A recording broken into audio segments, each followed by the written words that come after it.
Argentina, Saudi আরব, এটা কি Colombia, Colombia, Sweden, Croatia, Australia, Canada, Australia, ওটা নিউজিল্যান্ড, ব্রাজিল, বাংলাদেশ, ইউএসএ। এইটা বানানোর কারণ কি? ভাইরাল হওয়া? জি না, এটা হচ্ছে ডিফারেন্স কিছু, কারণ সবাই তো আমরা দল সাপোর্ট করি, কেউ আর্জেন্টিনা, কেউ ব্রাজিল। আমি চাইছিলাম যে আমি কিছু ডিফারেন্ট করি, দেন আমার বন্ধু বান্ধব অনেকে আছে, কেউ আর্জেন্টিনা সাপোর্টার, ব্রাজিল, পর্তুগাল, অবশ্যই তর্ক বিতর্ক, বিশ্বকাপ মানেই তর্ক বিতর্ক। দেন আমি চাই যাতে ওদের সাথে কখনো আমার তর্ক বিতর্ক না হয়। ওরা যে জিনিস পছন্দ করে, ওরা যে দল পছন্দ করে, ওদের সহ আমি যে দল সাপোর্ট করি সব কিছু আমি একসাথে নিয়ে আসছি। কোন দল আসলে সাপোর্ট করেন আপনি? আর্জেন্টিনা সাপোর্টার, মূলত আমি আর্জেন্টিনা সাপোর্টার অনেক আগ থেকেই। এইগুলা কি অপশন? বাকিগুলো কি এগুলো এগুলো আমার বন্ধুদের জন্য মূলত।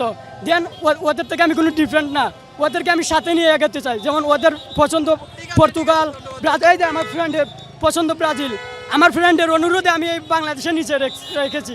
আমি আমার ডাইন পাশে আর্জেন্টিনা রাখছি, ব্রাজিল আমার রাখার কোনো কথাও ছিল না। আমার বন্ধু রিকোয়েস্ট করছে আমার, যে বন্ধু তোর পাশে আমায় রাখিস। আমি বললাম ওকে বন্ধু ডান। শেষে তার এই চিহ্নটা, তার এই দলের সাপোর্টটা আমার কাছে রেখেছে, এই যে ব্রাজিলটা।